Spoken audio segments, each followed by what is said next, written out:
All right. So as we have hit that 10:40 mark and are about to get started, I just wanted to take a second to reintroduce our speakers for some of those who may not have been here. Today we will be speaking with Rachel Collins and Darlene Dotson. Rachel Collins is manager of the Deep East Texas Resource Center in Lufkin. Darlene Dotson is the food pantry manager for Mission Marshall in Marshall, Texas. They're both really great individuals with a wide variety of skills and a lot of lessons in these the particular area, volunteer recruitment. So I think without further ado, we just turn the floor over to them.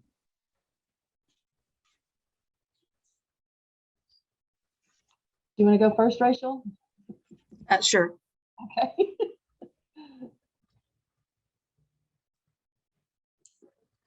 Okay. Good morning, everyone. Thank you so much for joining us. We know that you're very busy. You have tons of things that you need to be doing today, but being a teacher at heart, and that's where my degrees are from. I'm a public school teacher who has turned branch manager for a food pantry. So I'm a lifetime learner, and I think it's great. And I want to congratulate you for wanting to continue learning about what you do. So it's wonderful that you're here today. So just like Dennis said in his opening remarks, he said that everything that we do is touched by a volunteer.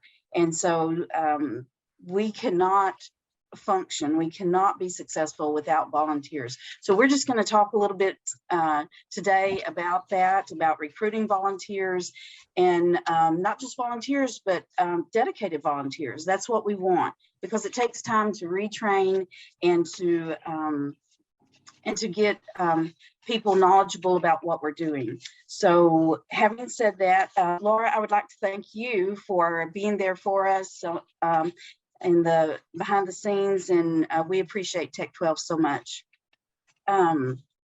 So the first slide is our title page, and we want you to know that yes, the struggle is there.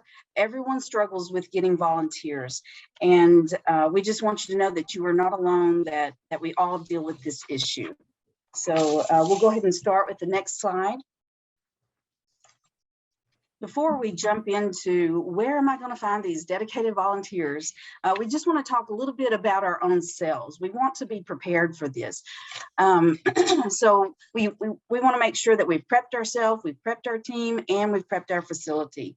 And so the first thing is that we want to know our mission statement. And some of this stuff you might think, well, golly, that's obvious. But if we've been in it for so long, sometimes we tend to forget these things, not so much our mission statement, but we forget that maybe everyone doesn't know it. Everyone doesn't understand it. Everyone doesn't believe it.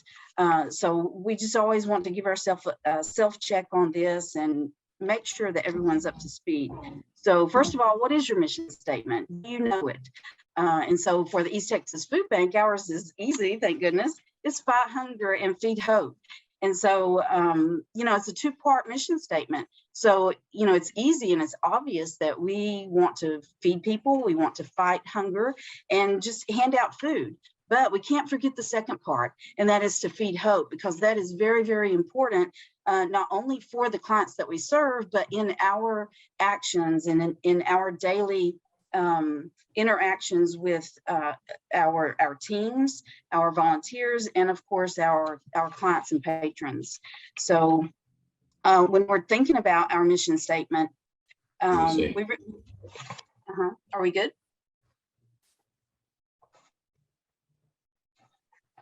Can everyone still hear me? Okay, let's go back to the other slide, Laura. Okay, so even knowing our mission statement, that's not quite good enough. We want to believe it. If we can't believe in what we're doing, we're not going to be as good as we really want to be. So we need to understand it and believe it. And if we're just interested in passing out food and not the Feeding Hope part, talking about the food bank's mission statement, we're missing that huge part. So make sure everyone knows your mission statement, everyone believes it, and they're all in. And if they are all in, you're going to have that positive energy. Everyone's going to know what the end result is. They're going to be excited and wanting to fulfill that mission and do all that they can to make that happen.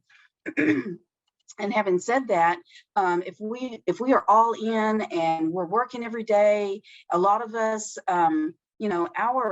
our food pantry, that's our baby. We spend 30 hours a day, 15 days a week, trying to make our baby successful, to serve others. And if we work like that, obviously we are going to get tired. We may, our big picture, when we're thinking about the big picture of our mission statement, that might start to get narrower and narrower and narrower. And we have a tunnel vision of, okay, what do I have to do today? And you've got your list in front of you, and then we tend to forget that bigger picture, and that makes us tired. And so when we get tired, we may start exhibiting qualities that we really don't want to portray, and so we may become impatient and cranky, and then one day we might wake up and find ourselves dreading coming and trying to fulfill that mission to help others. So we don't want to do that. We want to be the best that we can do all the time. So don't forget to do some self-checks. And again, I'm talking to the choir, and I know that a lot of us, we know this, but like I said, sometimes we get going and we just work and we tend to forget. So when that happens, when you find yourself, oh gosh, I'm not as nice as I used to be. We need to take a step back and see ourselves through others. The eyes of others. How is our team seeing us when we work on our projects? How do the volunteers view me? How do the clients view me? Do they still trust me? Do they still see me as that kind, compassionate person that I started out being? So do that self-check. If you can say, oh no, I'm not who I used to be. I'm not who I want to be. I want to be kinder and more compassionate, but I'm just so tired. Well, take some time out, take some time off, and that can be 15 minutes. That can be a day or so. And so your team, you've worked and you've put your heart and soul into your pantry and your project, and trust your team and take some time off for you. Remind yourself about your mission. And then, of course, nothing brings me back to that mission more than visiting with our clients and our patrons. So when I get out on the line, when people are waiting in line, and I get out and visit and hug necks and ask people how they're doing, and just get back to being that person who takes time to visit with people, real world things that's going on in their life, not just checking things off our list that we have to do today. When I do that, that makes me remember why I do what I do. Why do I come here every single day to help other people? And that's it's just a great way to recenter our dedication. And so when we think about our facility, we know that first impressions, they say a lot. And so we want to make sure that when volunteers come to our facility, not only for our clients, but our volunteers and ourselves, we want our facility to look good. We want it to be clean. We want it to be nice and tidy. Everything has a place. And because we want people to enjoy coming to our facilities. If people can't get around because there's so much stuff, if it doesn't smell nice, if it's not clean, people are not going to want to come. Our volunteers are not going to enjoy being here. And so we want to be cognizant of that. Make sure that we're still portraying the image that we want to portray with our facility. And then the last thing on this slide is know what you need. And you might be thinking, oh my gosh, of course I know what I need, but yes, we may know what we need. But just everyone on the team really understand it. What exactly do we want people to do when they walk through the door to volunteer? Always have that running list of tasks that you want, that you need accomplished, and also that reoccurring list, the list of weekly things or daily things that you need done. Have that handy so that the minute someone walks in the door, let's just say for some reason you have too many volunteers that day, you didn't know they were coming, and you're overwhelmed. The last thing you want to do, pardon me, the last thing you want to do is to have to turn people away. And the worst thing of all is having volunteers that are standing around, they're feeling useless. Anytime you see that look of uncertainty, that body language, okay, what do I do now? That's, don't let it get that far. And again, we all know this, but, sometimes we're so busy doing what we have to do that, we miss those signs. So make sure that you have those lists so that you can turn to it at any time and give a volunteer a job to do. And then when you have those lists, you're not busy trying to repeat yourself. Any questions about that? Okay, next slide.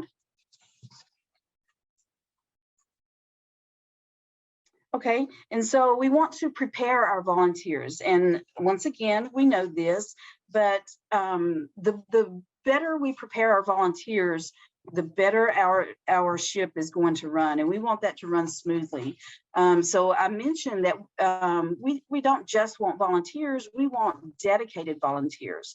And so with this, this is something that I used in the classroom. I taught science for many years, and a lot of what I taught was stewardship for the earth and for the life that we are in charge of, nature. And so for people, we had what we call an eco club at school. And to get people to join that, they had to know what it was about and eventually fall in love with trying to be that good steward. It's the same thing here at the food pantries. They have to know, what is it that we're doing? What is our purpose? And we have to make them understand it. And once someone has and you can apply this to just about any aspect of life. Once someone has an understanding of something, then they begin to appreciate it. And of course, once that appreciation is there, they're more likely to want to become involved. And the more they're involved, that's when you get your passion. And so that passion is the difference between a volunteer and a dedicated volunteer. And that's what we want. We don't want to keep turning over volunteer base all the time, but we know, having said that, our volunteer base, I know mine, it ebbs and flows. People come and go. They'll be here for a while.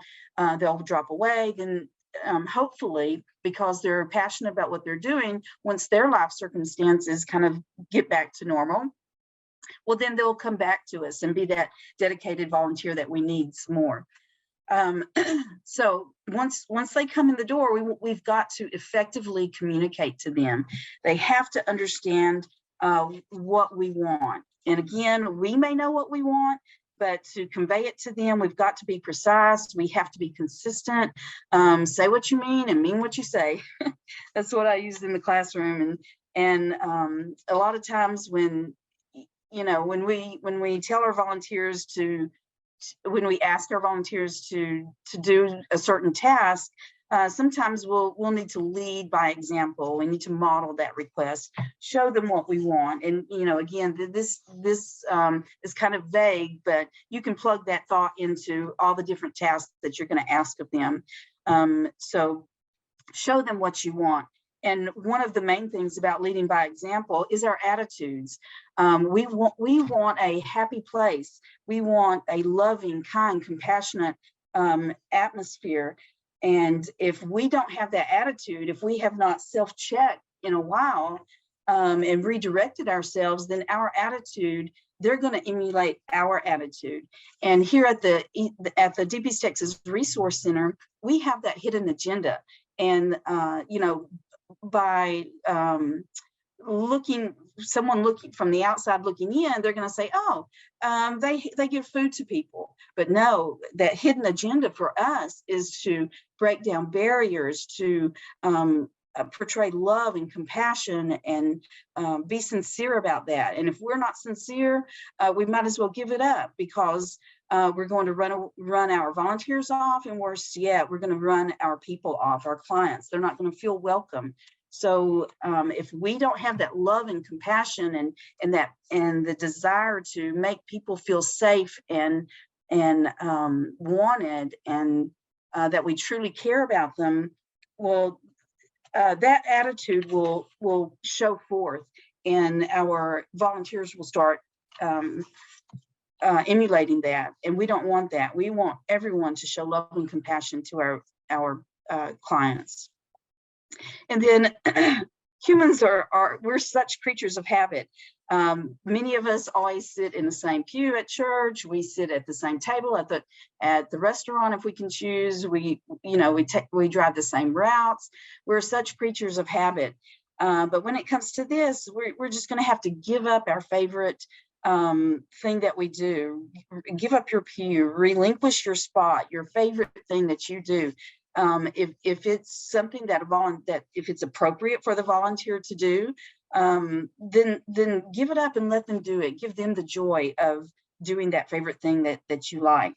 Your volunteers have to feel needed, and a lot of times, let's just say if you have if you and your team or your dedicated volunteers, if you have a group of new volunteers, encourage your steadfast people to, show your new volunteers how to do that, and give those jobs up so that people feel welcome and excited about the work that you've asked them to do. We don't want our newbies to do, all the cleaning. We want them to have some fun doing the fun jobs.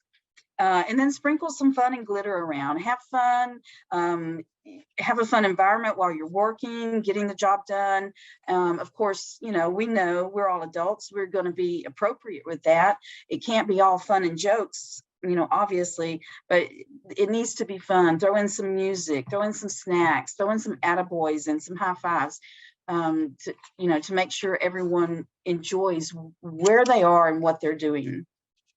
And of course, whenever you do get that volunteer that's new, make sure that you're checking on them and redirecting them. And of course, once again, when we've got our focus on, I've got to accomplish this, and we're going 100 miles an hour, sometimes we may not stop and take the time and exude that patience that we need to show, and that kind voice of correction when we are asking our volunteers to not do it this way, but do it this way. So make sure that we are speaking kindly, and they'll appreciate the redirection, because who wants to spend half an hour to 2 hours doing a job, and then we find out that we did it the wrong way? So they'll appreciate it. And I like to offer an explanation. No, the reason why we do that is because later on, we don't want to put this on this shelf, because tomorrow we're going to get some more of this. So, explaining that lets them get that overall understanding. And then this is very important. Are they feeling that they are making a contribution, that it's worthwhile, that they are making a difference? So if people do not feel like they have made a difference, they're not going to come back. They want to feel needed. They want to feel like they've really contributed to the cause. And so at the end of the day, we always like to share here at the DPS Texas Resource Center. We do our best to share the information of what did we do that day? How many people did we serve? How many boxes of food did we put together? Or how many pounds did we give out today? So let them know, so they can share in that joy and that personal satisfaction of having joined your team and made a difference. And then I always like to do personal goodbyes.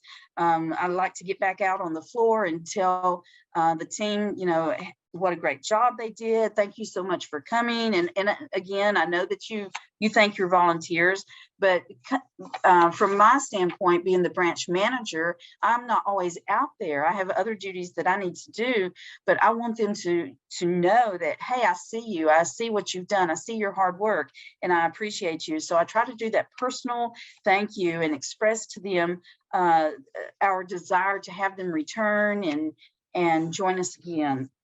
And then, of course, we use, I'm not sure about everyone else, but we use what we call a volunteer hub. And it automatically, when people sign up on that hub, it automatically sends them a thank you. And it asks them to send in a survey. And so when they return those surveys, that's kind of like a self-check for us, because it asks, questions about, did they enjoy it? Do you feel like you made a difference? Were you appreciated? Things like that. And so we have to be very careful not to take offense when we read these surveys. Read the surveys with an open mind. Look at concerns of other people through their point of view. And then if those are valid, make corrections. I've had some volunteers that have made some suggestions to, hey, we should do this. Well, it really wasn't. It really wasn't valid. There were specific reasons why we chose to do things a certain way. And so even though we considered the volunteer suggestion, we didn't act on it because we had our reasons. But then there are many other times when a volunteer says, hey, what about this? And we're like, yeah, gosh, I never thought of that. And even a client the other day, he made a suggestion, and I was so embarrassed. I'm like, oh my gosh, I can't believe I've never considered that. So even though you or we may be the experts at our facility, there's always room for growth, and we never know everything. And other people have good ideas, so we should listen to those. And if they're great, act on them. And then, of course, I didn't put this on our slide, but, be sure and don't forget to get to know your volunteer, because that way you can visit with them, you can talk while you work, and that gives you an avenue to let them feel welcome. And when they return, you can ask about their grandchildren that they just told you about last week, and it just makes them have that sense of being a part of the team. So don't forget that when you're busy doing our other duties, we want to talk about more than just our mission and our work there. All right, so next slide, please, Laura. Rachel, if you don't mind, we have passed the halfway mark. Oh, geez. Okay, I'll go really fast. Is that okay with you, Darlene? Okay, so just super fast. I won't read every single one of these. So this is what you came for, finding your volunteers. Where are you going to get them? Some of your best ones are going to find you. So when they walk in the door, pardon me, you better stand to attention, because they are searching for something. So your circle of friends, relatives, acquaintances, don't forget those clubs, a lot of civic clubs, they want to be involved. Retired groups, seek those people out. Any classes, interest groups, college students, all the different departments, school students. Be sure that you're tapping into that, because those people, the students in high school, they need those hours to get into clubs, to get into colleges, and to apply for scholarships. They need those volunteer hours. Homeschool groups and scouts, other school organizations. Don't forget your community-oriented businesses. A lot of them tout that they give back to the community. When you hear things like that, pay attention to it and seek those people out. Don't forget your court-ordered community service. You can get some good help there, because a lot of people, they're wanting to give back because they need that feeling of, okay, I've done a wrong and now I want to do a bunch of rights. So don't forget about them. And of course, your clients and donors and the community resources that may go through your facility. And then when people ask you questions and show interest, that's who you really want to look at. The last sorry, Laura, can you move forward on the other slide? Don't forget advertising opportunities. The chamber is a great place to make connections, all kinds of publications, maybe publications that your city does or your county. Events, show up at those events and pass out your flyers. Have one specifically for volunteers. How to be a volunteer there. Don't forget to contact the school counselors. Have some yard signs out at your facility. And make announcements and just speak up. Tell people, hey, we need some help down there, and invite them to come out. And last slide, please, Laura. So don't forget, you can get some volunteers. So just get out there and beat the bushes. Keep your mind and eyes open for those new opportunities that may just walk in the door. Keep on learning and evolving and doing the amazing work that you do. And on behalf of the East Texas Food Bank, we do appreciate you so much. And I do wish you the best of luck in continuing finding your volunteers. All right, thank you very much, Rachel. Great presentation. Now we'll be ceding the floor and the rest of the time to Darlene Dotson from Mission Marshall. We can hear a little bit about their program and how she handles their volunteers there. Well, I had this 10-minute TED Talk already, and she covered half of it, but I'll go ahead and just give you guys some background. I just want to give a bit of background about me. I've been in social work almost all my life, and I spent 10 years with communities and schools, first in Philadelphia and then here in East Texas. And the reason I bring that up is the founder, Bill Milliken, had a saying, and I'm paraphrasing, that programs don't change people, relationships and other people change people. So that's what I always try to keep in mind, dealing with our guests who come in and my volunteers that are here. I wanted to tell you that Mission Marshall started out as United Churches of Marshall Food Pantry in '83, and then it merged with Mission Marshall in 2012. All that to say, a lot of this was set in place before I came. So I just kind of picked up on what was going on and added to it. I've been here 4 years next month. How our pantry operates, pre-pandemic, we were client choice. During the pandemic, we strived to go back to client choice, and we did it through order forms. And I say this because our volunteers were very good at rolling with us as we were making changes. We have gone back to client choice, and it's kind of a hybrid where they can go back and shop themselves, or if they're older or choose not to go back, we have volunteers that will shop for them. So we have several different teams that we use. We have a guest service team, which are the ones that check them in when they come in. We have a shopping team. As I was telling you, we have an assistant that will go through with the guest. We have a shopping assistant that will shop for a guest. Checkout assistant, just to make sure everybody got as much as they could have. Then we have order ahead. So I have order ahead teams. That some of them are here before we open up to pack the order ahead orders. That's where guests can go online and order their groceries, and we pre-bag them or box them, and then they come on the designated day, and my designated volunteer will help distribute it to them in their car. We have delivery teams that pick up from the retail stores, which we are so thankful for, and other pickup assistants along the way. And we have remote distribution teams. We still have 2 remotes that we do, one once a month, one quarterly at area churches. So we have teams come in and pack for us. And we have teams that are there to help us distribute on the day. And the way it started out, as I said, it was United Churches of Marshall. So we have churches that are dedicated to, one church has Monday evenings when we're open, and they have different teams that rotate. And then we have different churches that take a week, which is Tuesday, Wednesday, and Thursday.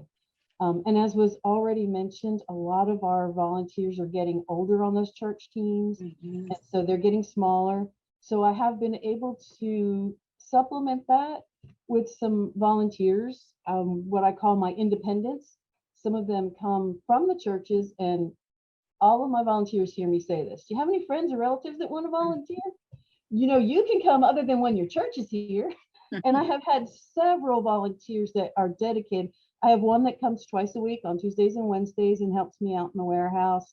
One gentleman who helped at distribution when it used to be the old way, who he likes to just stay in the warehouse and help me out. But that has been really very helpful. I'm trying to slow down talking. I'm sorry if I'm going too fast, guys. Some of the places that, as she had mentioned, was the probation office. One of the judges will let them do their service here, as well as a couple other places.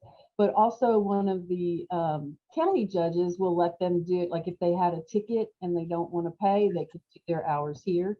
And we've had some volunteers that continue to serve with us after they've already paid what they needed to the court. And I think a big part of that is because we do try our best to see them as individuals. I have one lady and her husband come, and she's been sick, and all the other volunteers are asking about her. We've sent get well cards. So it's just remembering these are people we're dealing with, and their ups and downs too. And I have to say, I think that I'm very, very proud of all of them in going through what we did with the pandemic. I mean, our numbers went down a little bit because I think people were afraid to come out, but we're seeing our numbers come back up because they're more comfortable coming around now. We realized that some of them would ride together and then stop because of the pandemic and making sure space, but now they're riding together again. So our numbers are coming up.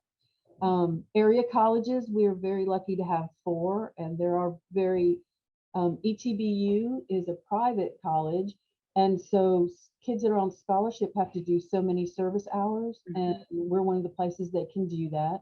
And some of the students come even after they've served their service hours. Wiley College, they encourage their students to give back. So the first day before classes started, they had several agencies in the area that they came to volunteer, and we were one of them, and they helped us pack our boxes for our distribution.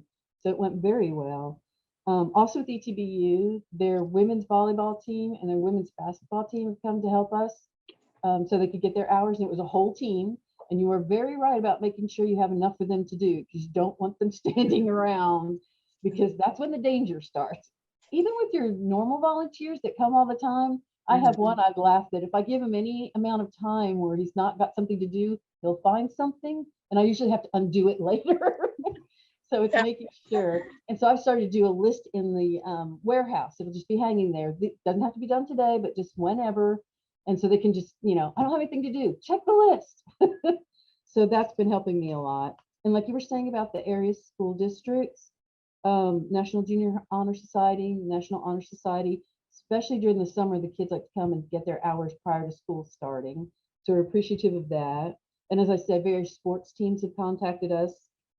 Marshall Independent School Districts also has early graduation, which is non-traditional. And some of the students are the ones that aren't quite 21 yet. And so they come and they will work with us for like 2 or 3 days learning how to stock, so they can transfer that to something that they can do at a local grocery store when they get hired. So we've been able to help out with that. Other organizations like the Rotary Club, the current president has said, we've given you money, but we want to also do service. So they pick a week where their members rotate in if they can give an hour or 2 and come in. Area youth groups with the churches have contacted us and wanted to help. The Marshall Fire Department has helped us with East Texas Food Bank delivery days, but also when we were doing some other remote distributions for emergency basis during the pandemic. And then the Area Emergency Service District volunteer firefighters, if we have something going on in their area, we contact them and they usually come out and help us. So that might be another area to think about. As far as recruitment efforts, again, it's word of mouth. Misty's also very good about Facebook. She's our executive director, sorry. She's really good about Facebook posts. If we have any need that comes up outside of what we normally have, she's able to post, and we get a great response from the community. Any kind of area events, we also try and be there or have a presence or have some information there so everybody knows about us. Area churches, some are faithful to donate food but don't have the volunteers, but I still talk to them did somebody just retire and wants to stay busy? Please let us know. They can come on in. They can just give us an hour or two. That would be perfect. Misty's on the board for the Chamber of Commerce, so that's a good tie-in. And I'm on the board for the Marshall Public Library. And you would be surprised how that's tied in for us. The library has done like a peanut butter and jelly drive for us, but that also meant people were aware of us and asked, how can I help? What can I do? And as far as retention, again, it's really just been, we try to provide snacks and coffee and hot drinks for them while they're here. They have a break room.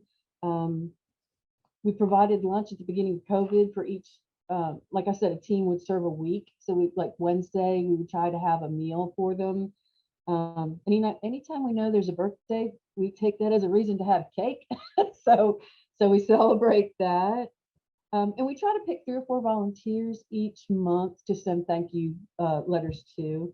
And as Charles said earlier, they're probably sick of hearing me say thank you a lot during the day, but I'm still going to say it because I really am thankful that they're there. And I also try my best, going back to something that Rachel said, if I have somebody that serves every day for a couple of weeks in a row, I check in with them. You know, are you feeling okay? Do you need to take a day off? It's okay if you do. I'm so thankful you're here, but you also need to take care of you. And I think I try and build that in during the day too, as much as possible, in having them take breaks. We're really clear on the different teams that we have where we need help. When they first come to us, we have a packet that I give them that lists out all the team volunteer, and I let them choose. You know, most of them will say, well, I don't know, just where do you need me? I like it where you can go where you want to go, but if you really need me to tell you, this is where I need help. And I have to tell you, that was a hard one for me because I'm somebody that, well, I'll just do it. But I've had to learn, because so many are so hungry to help, to let them do it. And I've also had to learn in some ways, as long as it didn't break any rules, to let them do it their own way. Like give them parameters, but give them the freedom to do it how as long as it gets done. I ran through mine, but I think that's everything I have. Well then, we have a couple of minutes here if anybody has any questions. I see Misty has already answered, Holly Stevens from Elkhart Food Pantry. So yeah, if anybody has a question, send it into chat. We'll try and hit as many as we can before that 11:25 cutoff.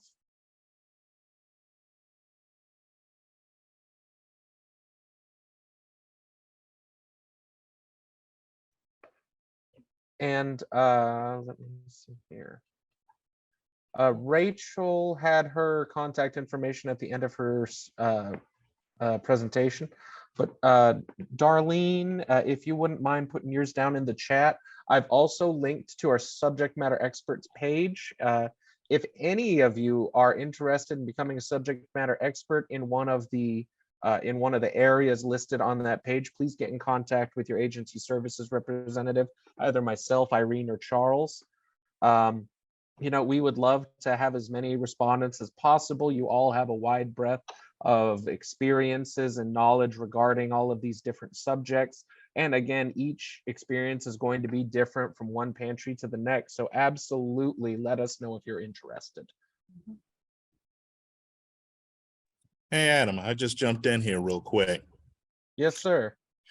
Have you had an opportunity to share the subject matter expert page? Oh, that's just what I was saying. Oh, then do not let me stop you. Go right ahead. We had somebody in the chat mention the idea of giving up your pew being intriguing. Since we didn't get to touch on that a whole lot, Rachel, would you mind going into that a little in a little bit more detail? And Darlene, we have somebody asking for that quote once more. Okay. Yeah, so the idea of giving up your pew, I was talking about how humans, we're such creatures of habit, and many of us, we like to do the same job. We like to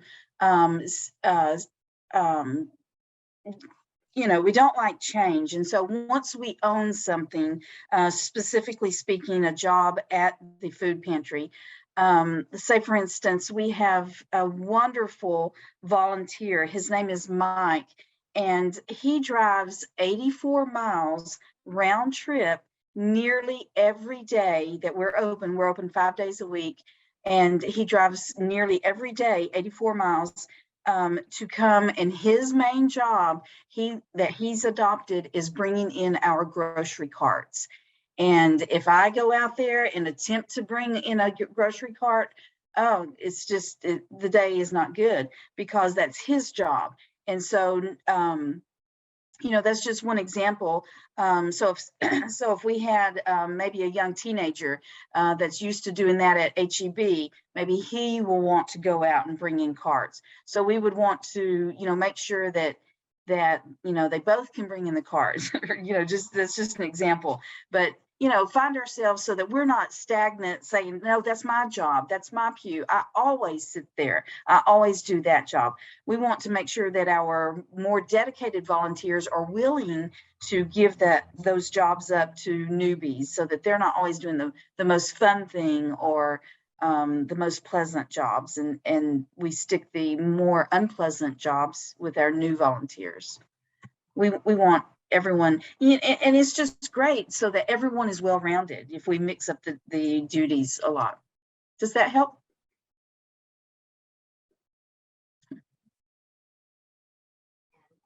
I certainly think so. Let's see here. Darlene, is that the correct quote I'm seeing in the chat? Bill McKillen chimed in saying programs don't change people. Oh, wait, no, I'm sorry, I'm reading this wrong. That's your response to him. Yes, sir, it's my response. So I want to make sure you knew that it was a paraphrase, because he had it was elegant, but I can't ever remember it fully. But that's the gist of it. That it's really, a program is just something inanimate sitting there. It's the people who are implementing it and caring about the other person that brings about the real change. Okay. Well, we have about 3 minutes left, unless anybody has any other questions. I don't see any issue with us popping back out into that main session room. Again, we have 3 to 7 minutes before that next session is going to open up. So this is a good time for a bathroom break. Go and get some water, maybe top up your coffee. I know I will be, because mine's gotten cold.